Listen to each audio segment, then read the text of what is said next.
The bells of San Domenico tolled just as the sun dipped behind the Roman skyline, casting long shadows through the cathedral's cracked stained glass windows. Father Luca Rossi, newly appointed and still unfamiliar with the old building's creaks and groans, paused mid-prayer. A faint echo, like something shifting beneath the floor, disturbed the silence. He stood alone at the altar, the sacred candles flickering without wind. Again he heard it, a metallic scrape, low and deliberate, coming from the altar's base. Heart tightening, Luca stepped closer, trying to listen beyond the bounds of belief. Luca had been told the sanctuary was old, built atop older foundations, some said even pagan. Still, he hadn't expected to find anything more unusual than forgotten wine cellars or bones of uncanonized saints. He removed the altar's decorative cloth, revealing cold marble. Kneeling, he pressed his ear to the surface, and the sound came again, closer this time. He traced a faint outline, almost imperceptible, forming a square set into stone. His fingers found a small indentation at one corner. Without knowing why, he pressed it. With a soft groan, part of the altar floor creaked and shifted. A seam opened, revealing the top of a rusted iron ring embedded in a stone slab. A trapdoor. Luca recoiled, heart hammering in his chest. He grabbed a nearby candle and leaned in. The metal was etched with Latin script too corroded to read fully. Only fragments. Tenebri veritas servitorum. Shadows coiled inside the narrow crack. He glanced behind him, half expecting someone to be watching. The church was empty. And yet it wasn't. Luca considered calling the diocese, or locking it up and pretending it never happened. But curiosity had a grip on him now, sharper than reason. He fetched a crowbar from the maintenance room. With some effort, the trapdoor groaned open, revealing a square shaft with a narrow, dust-choked staircase descending into darkness. The air that flowed out was thick with earth and incense, as if the past had exhaled. He lit a second candle, swallowed his fear, and began to descend. As he took each step, the sound of the world above faded. Luca's mind raced with questions. Who sealed this? What lies beneath a place built for the holy? The further he went, the more certain he became that this descent was no accident. The church had buried something, not merely forgotten, intentionally hidden. And now Father Luca Rossi, was being drawn into a mystery older than the cross that hung above his head. The descent ended in silence. A kind of silence, so complete it pressed against Luca's ears like water. At the base of the stairs lay a small antechamber, its walls lined with alcoves holding crumbling urns and broken statuary. The dust was thick and undisturbed. In the far corner, Luca spotted a wooden lectern, its base split, its top carved with name nearly erased by time P. Moretti. His breath caught. Father Paolo Moretti had served at San Domenico for over 30 years before vanishing under unexplained circumstances. No one had spoken of him since. Luca moved closer. On the lectern sat a cracked leather-bound journal with a simple brass clasp, now snapped open. He hesitated, then flipped it open. The pages inside were crowded with spidery handwriting, sketch symbols, and Latin prayers. But as he turned deeper into the journal, the language shifted. Words written in desperation, warnings about false saints, heretical relics, and a chamber beneath the altar that must remain sealed until the hour of purging. The last entry was chilling. If I am not returned by dusk, seal the gate. I go to face the saint beneath. Shivering, Luca tucked the journal under his robe and began to explore further. He passed through a narrow archway and found himself in what looked like a study carved into stone, with shelves of mold-warped books, candle stubs, and rotting vestments. Someone had lived down here recently. A metal cot stood in the corner, and on it, a clean white clerical collar rested atop folded robes. Father Moretti had been here. The collar was pristine, uniged. Either he had returned, or he had never left. Beneath the cot, Luca discovered a locked iron box. He dragged it into the candlelight. The top was engraved with the symbol of a closed eye surrounded by a thorn halo, something he had never seen in any official text. The lock was rusted, but gave way after a few strikes with a rock. Inside, he found a collection of parchment letters tied in crimson thread, a vial of dark oil, and a faded photograph of two men in clerical garb. One of them clearly Moretti, the other unfamiliar. Written on the back, they called him the Apostle of Silence. The phrase struck him like a whisper in the dark. Who was this apostle? The church had only 12. Could it be a forgotten heresy? A buried truth? As Luca placed the items back in the box, he noticed a symbol on the underside of the lid, a circle pierced by a downward cross. He'd seen that before, on the underside of Moretti's altar, carved so faintly he had thought a scratch. It wasn't. It was a marker, a call, and now he was answering it. The flickering candle cast twisted shadows as Luca stepped deeper into the crypt, following a corridor sloping gently downward. The walls were narrower now, slick with age-old moisture. He moved slowly, mindful of each step. His thoughts churned. The apostle of silence, a hidden priest, a trapdoor sealed for decades. The symbols were too deliberate, too consistent to be coincidence. At the corridor's end, he reached a wrought iron gate covered in dust and cobwebs. Its archway bore an inscription in Latin, "Cause Custodia Veritatem," who watches over the truth. Luca brushed the inscription with his sleeve, clearing enough to reveal symbols matching those on the iron box. The gate was unlocked but resisted when he pushed it, until a soft, rusted snap released it inward. It opened into a large circular chamber, its domed ceiling supported by columns etched with unfamiliar saints. Candles, long burned out, still stood in iron sconces. At the center of the room was a stone slab, surrounded by a shallow moat of dried wax, carved into its surface. The same downward cross within a circle. The air in the chamber was colder than the rest of the crypt, as if the room rejected the warmth of the living. Luca stepped toward the slab, noting small grooves in the stone where blood or oil may have once flowed. At each corner stood rusted chains attached to iron loops. He tried to imagine what kind of ceremony had taken place here, and whether it was meant to sanctify or imprison. Above the slab, a fresco on the ceiling showed a cloaked figure with no face, surrounded by monks kneeling in silence. He sat on the edge of the slab and opened Moretti's journal again, flipping through entries he hadn't yet read. One passage stood out. "The silence is not absence. It is presence made unbearable. Do not listen when it speaks without sound." The phrase disturbed him deeply. The language seemed mystical, almost fevered. But Father Moretti had believed it. In the margins of the journal, symbols repeated over and over. Some he recognized from occult theology, others more ancient, pre-Christian. Beneath it all, a growing sense. This room was a warning. Luca knelt and placed a hand on the cold slab. It vibrated faintly, imperceptible at first, but growing stronger. Not a sound, a sensation. The echo of something sealed below. Suddenly, the candles and sconces trembled as if reacting to a breath of wind. Though no air moved, he stood quickly, heart racing. He wasn't alone, not in the earthly sense. But something had awakened. Something old. Something waiting. Luca backed away toward the gate, journal in hand, uncertain whether to flee or dig deeper. But one truth rang clear. The church had buried more than memory. Luca emerged from the crypt just before dawn, his robes damp with the chill of the underground and his hands trembling from what he'd felt in the chamber. Outside, the church's nave was silent, soaked in gray-blue light that poured through stained glass like diluted blood. He looked up at the crucifix above the altar. It now seemed hollow, performative. Whatever was down there beneath the sanctuary had a stronger pull than anything he'd ever felt in Massachusetts. He no longer felt like a priest. He felt like an intruder in someone else's house. After a long shower and a few hours of sleep at his quarters, Luca returned to the Vatican archives, this time with new urgency. He sought texts not merely from official doctrine, but those hidden in locked cabinets, apocrypha, banned gospels, heretical treatises. He requested access to Codex Mortem, a volume only whispered about among the Jesuit scholars. To his surprise, it was granted.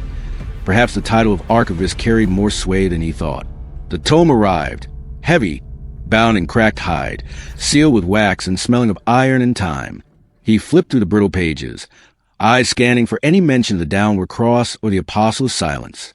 Near the middle, an entry titled Ecclesia Tacit, the church that went silent. It referenced a rogue sect from the 12th century who believed that God had one final revelation, delivered not through prophets, but through silence itself. They worshiped beneath cathedrals, built hidden sanctums, and sought a relic known only as vocem nullum, the voice of nothing. Their practices had been condemned by 3 papal bulls and erased from canonical records. Luca's blood ran cold. The fresco in the chamber, the journal, the relic, everything matched. The sect had believed that sound itself was a barrier to divinity, and that by descending into perfect silence, they could commune with the true voice of God. One line struck him in particular. "He who speaks shall not hear. He who listens shall not live." At the margin, in a different hand, was scribbled, "Paolo Moretti?" A scholar had once made the connection, and then, perhaps, disappeared as well. Determined to uncover more, Luca requested any files relating to Father Moretti's disappearance. The clerk hesitated, but returned with a thin folder labeled Internal Inquiry, 1991. Inside, reports of erratic behavior, late-night rituals, unauthorized renovations beneath San Domenico. Witnesses had described hearing chanting in a language they couldn't identify. Then, total silence. The final report was brief.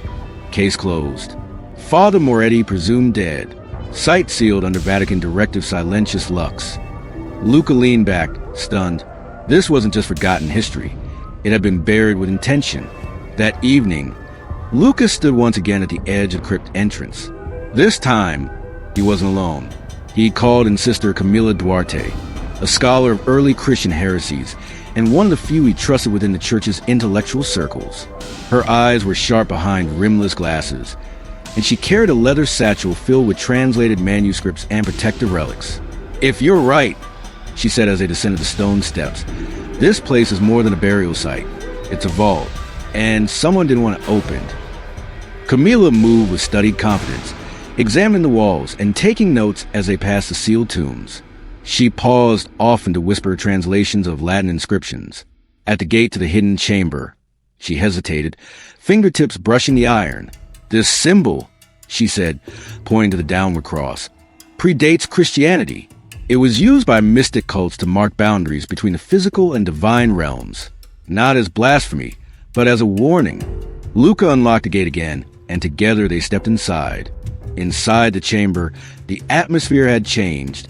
It felt heavier, like the walls were listening.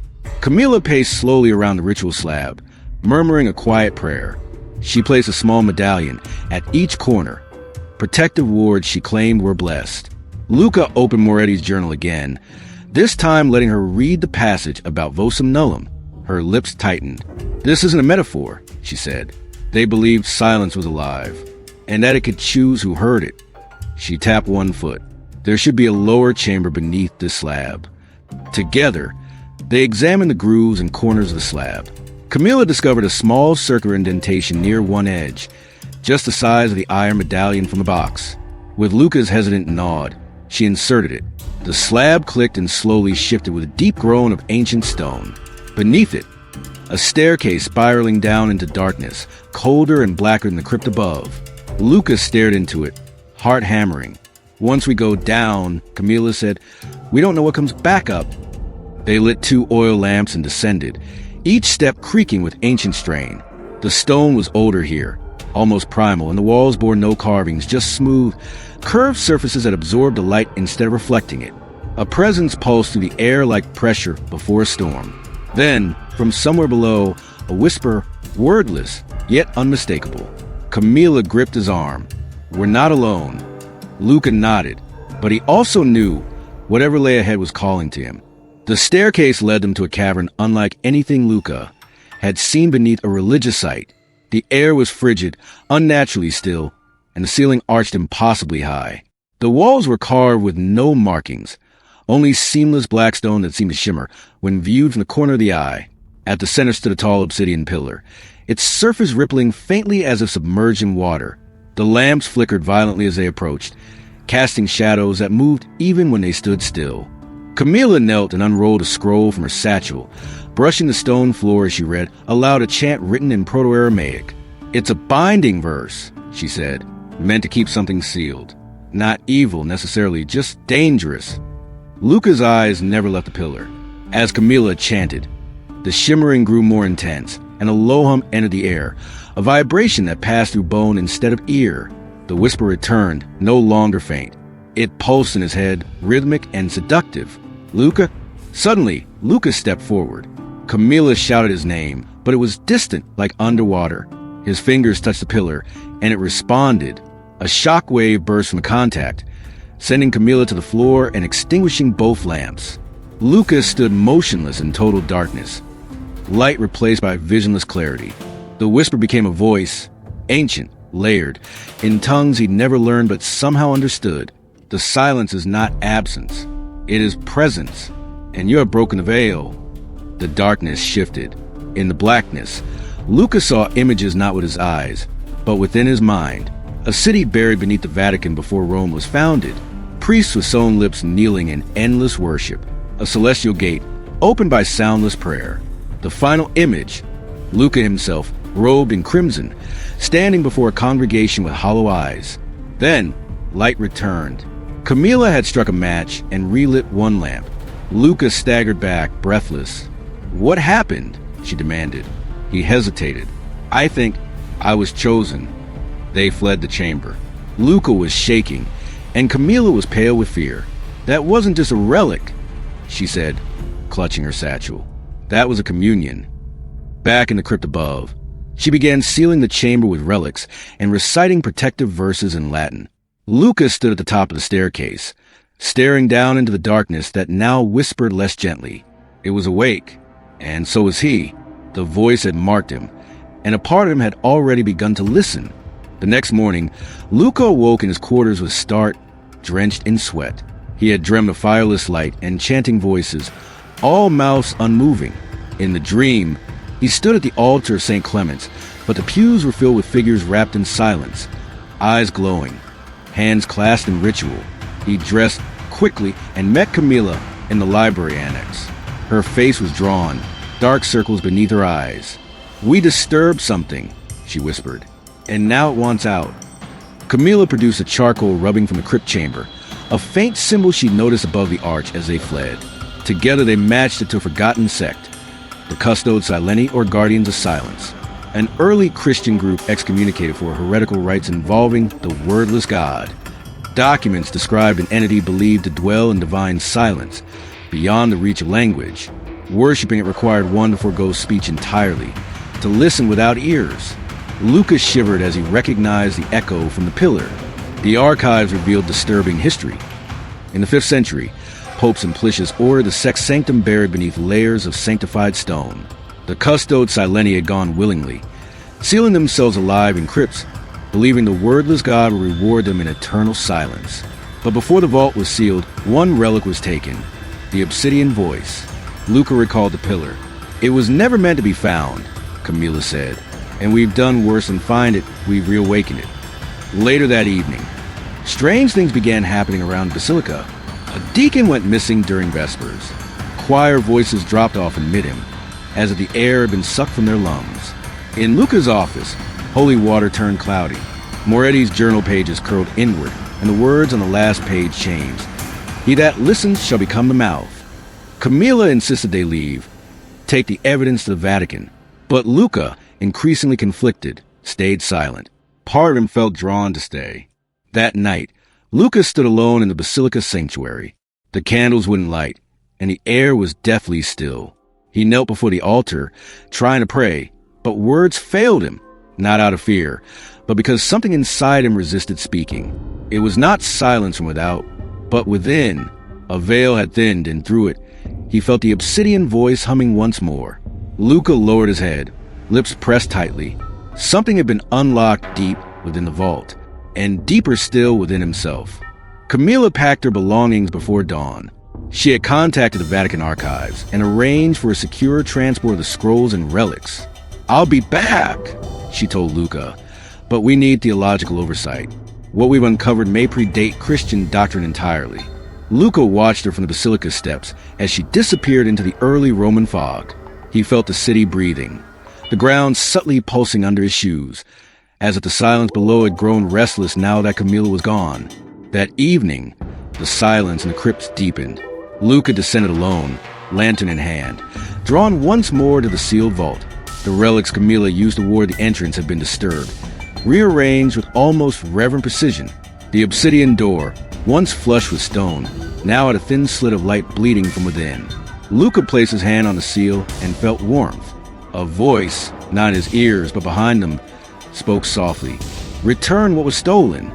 Driven by compulsion or curiosity, or perhaps both, Luca entered again. The pillar remained unchanged, yet now it exuded a slow pulse, like a heartbeat. This time, he didn't approach it directly. Instead, he circled the chamber's edge and found a smaller altar built into the stone wall. Upon it sat a stone chalice filled with black liquid, and beside it, a dagger shaped like a human tongue. The implication was clear. Communion not through speech, but through silence made flesh. Luca backed away, disturbed but enthralled. He heard whispers not from the pillar now, but from the very stone beneath his feet. It spoke of obedience, of transformation.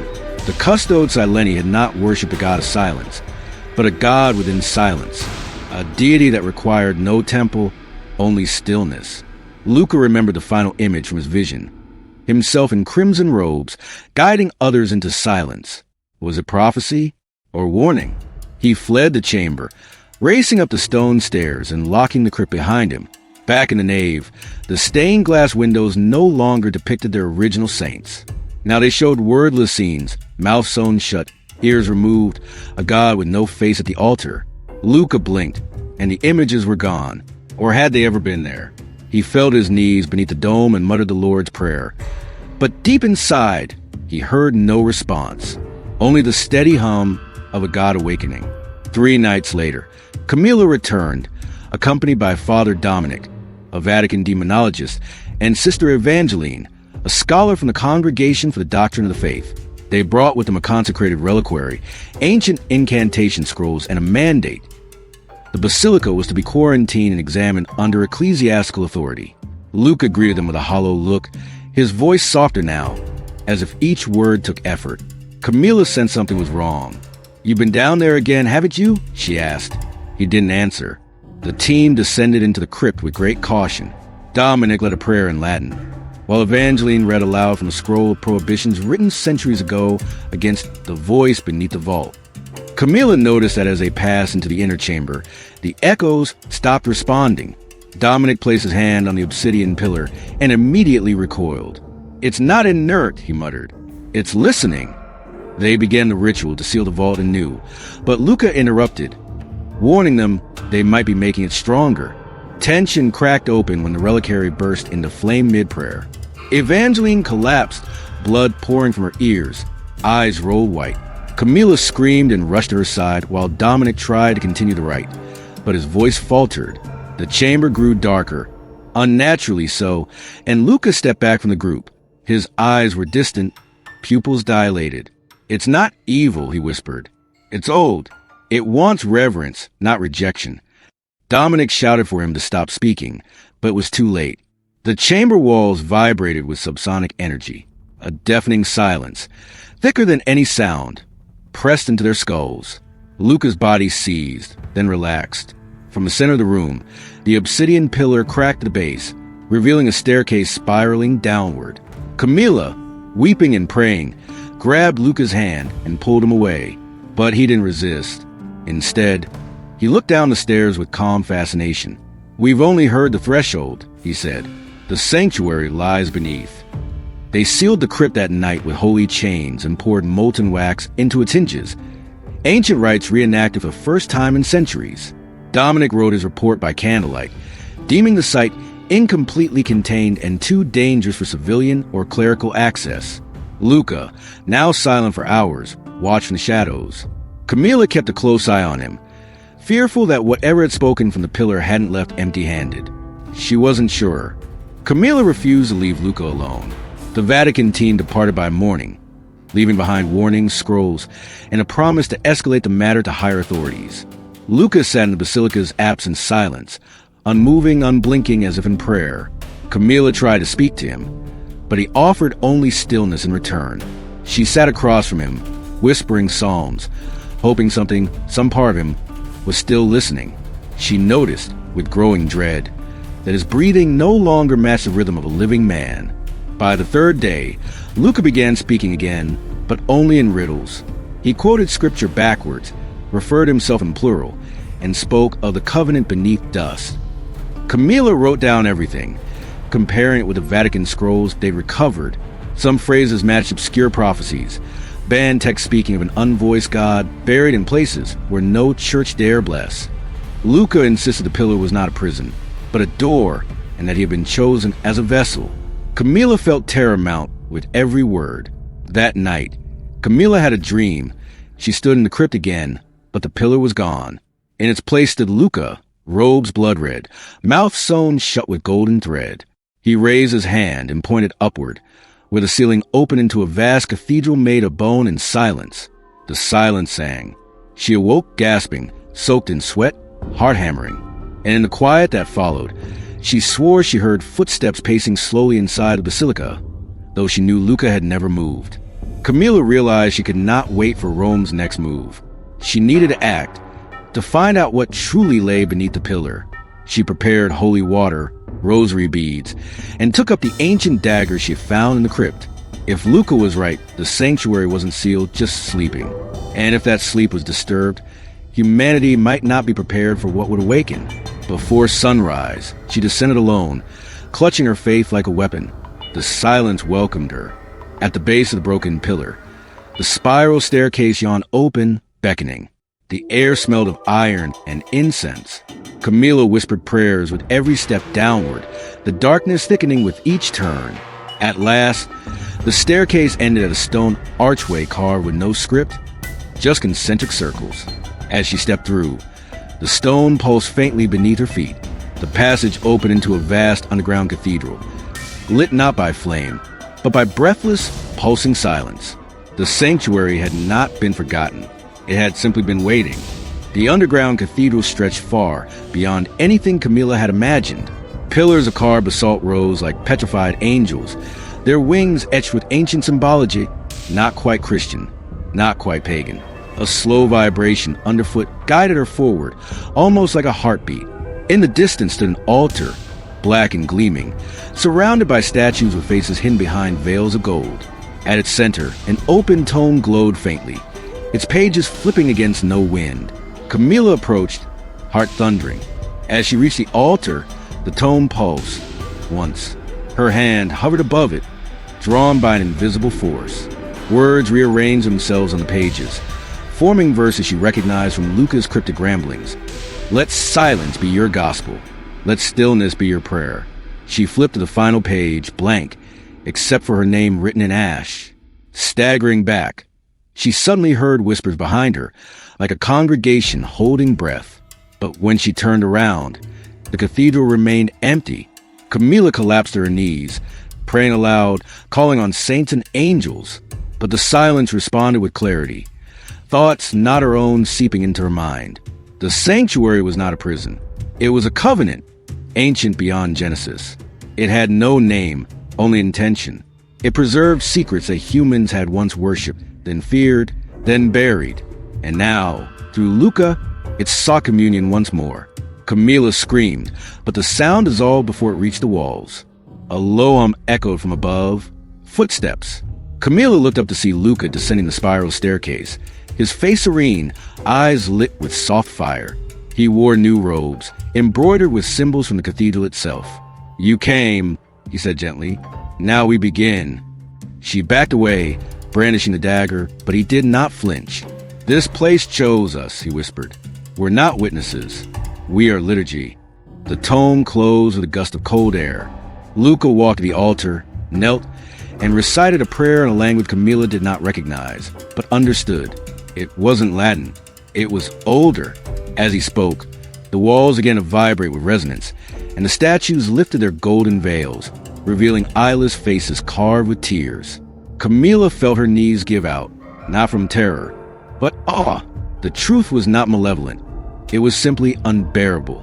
Not evil, just incomprehensible. Luca turned to her, voice trembling. This is a sanctuary, and it remembers. The air changed, denser, richer, charged like a storm waiting to strike. Camilla stood shakily, heart pounding as the golden veiled statues began to turn in unison, all facing her. Their blind faces didn't need eyes. She felt seen, known, measured. A pressure filled her skull, as though something were trying to enter.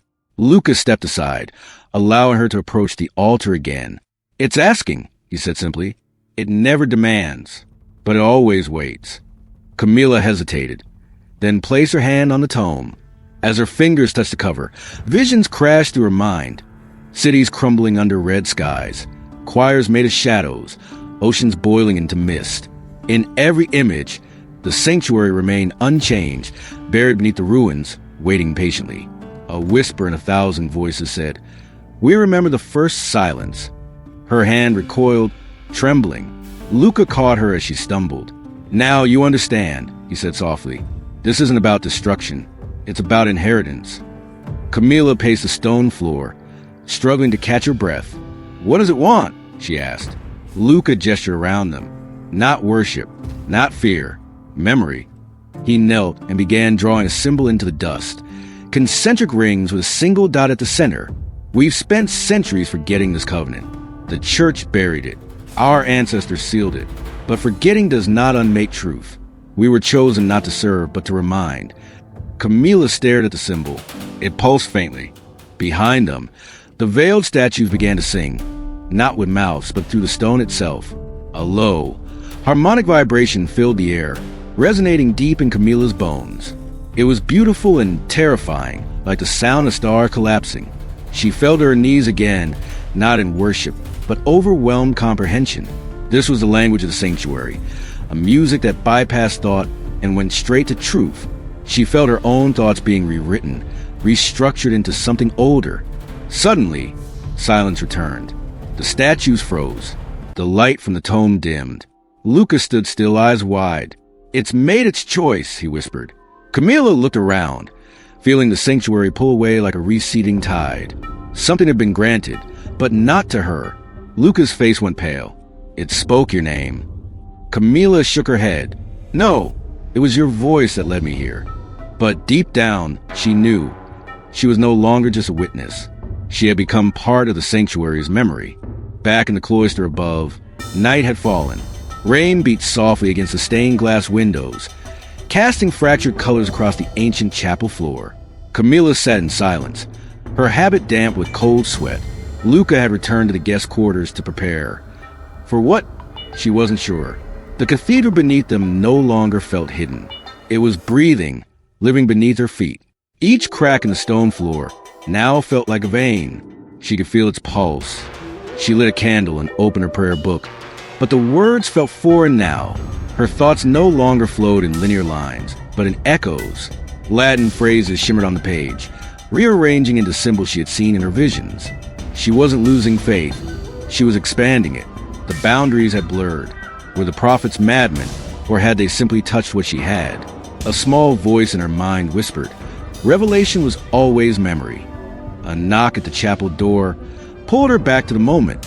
She opened it to find Father Mendez, his face lined with exhaustion and worry. "Luca's gone," he said quietly. He left a note, something about pilgrimage and sacrifice. Camilla took the note, short, written in his fine hand. "The sanctuary has chosen. I am only the bell. She is the toll." Her hands trembled. She hadn't expected to be left behind, or worse, to be appointed. Camilla wandered through the cloister's courtyard under moonlight. The rain had stopped. A heavy silence blanketed the monastery. Statues of saints seemed to watch her now with awareness, no longer passive stone. Was she supposed to leave too, or stay and guard the secret? She looked at the bell tower, tall and dark above the garden. She would climb it before dawn. She needed perspective. From above, perhaps the path would become clear. Inside the bell tower, she climbed the narrow spiral stairs, her lantern casting warped shadows. At the top, wind howled through the open arches. She looked out across the hills, shrouded in fog. Somewhere beneath that ground lay the sanctuary. But she now understood it wasn't beneath, it was within. She sat beside the bell and closed her eyes. Tomorrow, she would not return to Rome. Her vows had changed. She was no longer Sister Camilla. She was its witness. The next morning dawned gray and listless, clouds rolling low like ash blankets. Camilla descended the tower slowly, changed in ways the others could not see, but surely would feel. The monastery's corridors felt tighter, more brittle. Father Mendez greeted her in the refectory, concern written into his every motion. "Are you well?" he asked. She nodded, but her voice was gone. Not out of illness, but reverence. She had heard too much to speak, without consequence. They sat at a stone table, the morning light barely filtering through narrow windows. Mendez reached for her hand, trembling. "What did you find?" She hesitated, then simply pointed to her heart. Mendez's expression darkened, not in fear, but recognition. "You've carried it in," he whispered. "I prayed that burden would die with Luca." Camila shook her head slowly. "It isn't a burden. It's a mirror." Her voice returned only in that moment, low and raw. That afternoon, Mendez opened the monastery archives, a locked chamber beneath the east transept that had not been entered in decades. Together, they sifted through brittle scrolls and forbidden tomes. She recognized the symbols now. The concentric rings, the words not written but implied. Mendez found faded fresco of a woman in a dark robe, surrounded by singing stones. "You are not the first," he said softly, "but you may be the last." Camila placed a fresco on the reading table and traced the edges. The sanctuary was older than the church, older than Rome. It was a gate, not to another world, but to another truth. She had opened it in her soul. Mendez warned, truth has no shepherd. It consumes. But Camila no longer feared consumption. She had seen what happened when people fled truth. They built walls, burned books, buried voices. She would not repeat the cycle. That night, she entered the sanctuary once more, alone. The cathedral was waiting, its silence almost expectant. She placed Luca's letter on the altar. "Your toll has rung," she whispered. The golden-veiled statues did not move, but the air shifted, as if acknowledging her presence. She stood upright, her steps steady. This time, she did not kneel. She walked between the pews, toward the altar, becoming not the pilgrim, not the priest, but the voice. Camilla's presence began to ripple outward.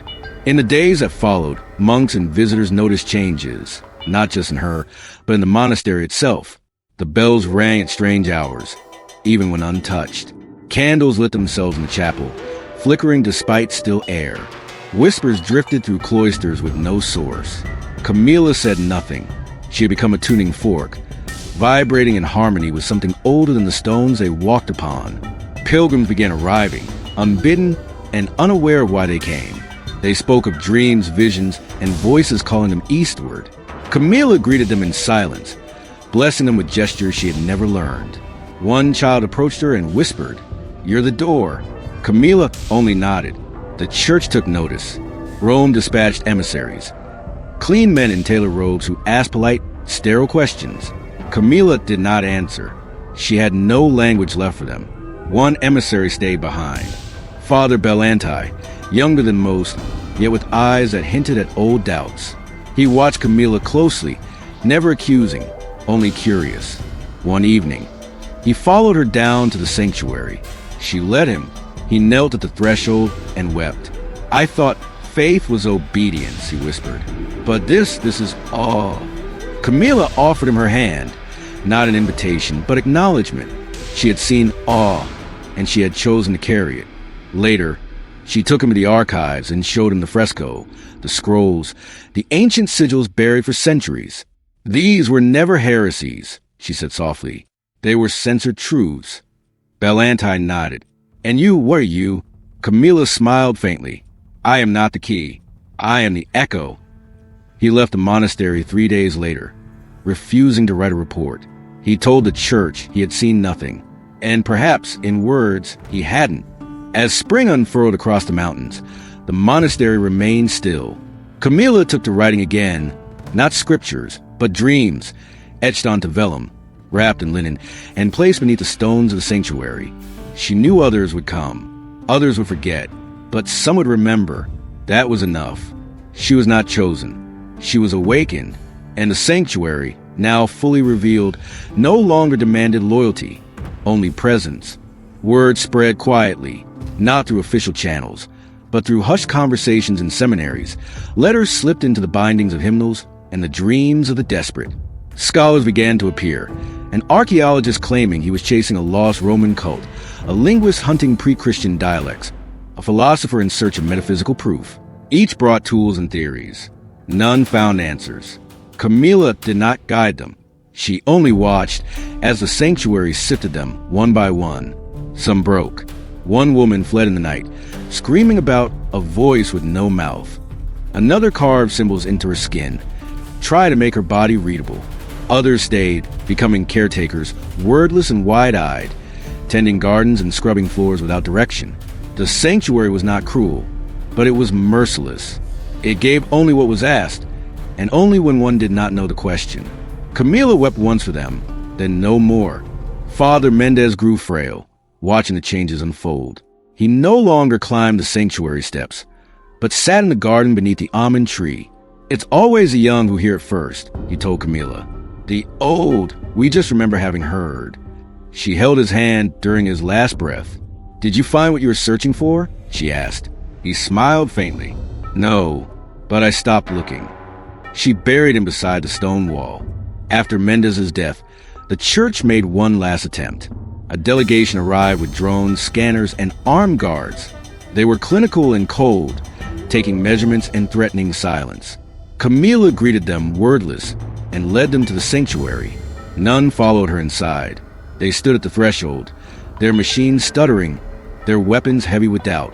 One priest whispered, "She's unmaking doctrine." Another answered, "No, she's reminding it what it was." They left with reports full of technical jargon and vague reassurances. Officially, the monastery remained in alignment with church values. Unofficially, it was marked as the site of anomalous liturgical activity. Camila laughed when she read the document.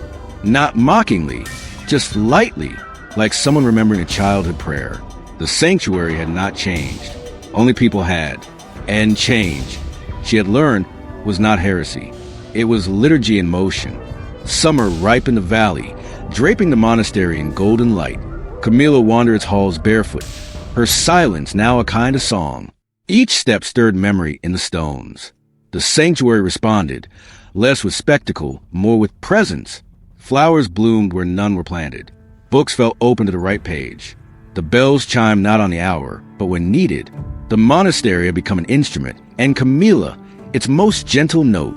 One evening, a storm rolled in, furious and fast. Lightning danced atop the sanctuary dome, illuminating it like a chalice in the sky. Camila walked to the roof, soaked and still. She raised her hands. Thunder roared but never touched her. The monks watched from below, unsure if they were witnessing protection, communion, or defiance. When the storm passed, the sanctuary bell rang 13 times. No one could say why. Camila simply descended, silent as ever. Rumors took on the shape of scripture. People spoke of her as the living veil, the witness beneath stone, the breath behind silence. Religious tourists arrived, hoping for healing, visions, or selfie. Camila did not reject them, but she did not cater to them either. She simply was. Some left disappointed. Others left changed. A few stayed and never spoke again. The sanctuary was not a spectacle. It was a mirror. Among the crowd arrived a girl, young, nameless, mute by choice. She followed Camila at a distance, mimicking her movements, praying in stillness. One night, she placed a hand on the sanctuary wall and fainted. Camila caught her. The girl awoke hours later, weeping. "I saw a doorway made of breath," she whispered. It sang. Camila kissed her forehead and handed her a small scroll. "Keep this," she said. "You'll need it when they ask you." The girl became a scribe. She wrote not history, but resonance, pages filled with symbols no one had taught her. When asked what they meant, she replied, "It's not for now." Camila watched her with quiet pride. She remembered being that girl once, before the silence, before the fall, before the rising. The sanctuary did not belong to her. It never had. But now, it would remember someone else's name too. The seasons turned again, leaves reddened, then fell. Camila's hair showed strands of silver. Time had not abandoned her, but walked quietly beside her. One morning, she rose before the sun and lit the sanctuary's candles. Each flame mirrored her breath. She wasn't tired. She simply understood that beginnings must eventually make room for continuations. Her feet moved slower, but her silence felt deeper, thicker, like the earth waiting for seeds. The monks began to defer to the young scribe, whom they now called Mira. Mira carried herself like a question left at the altar, humble, weighty, and necessary.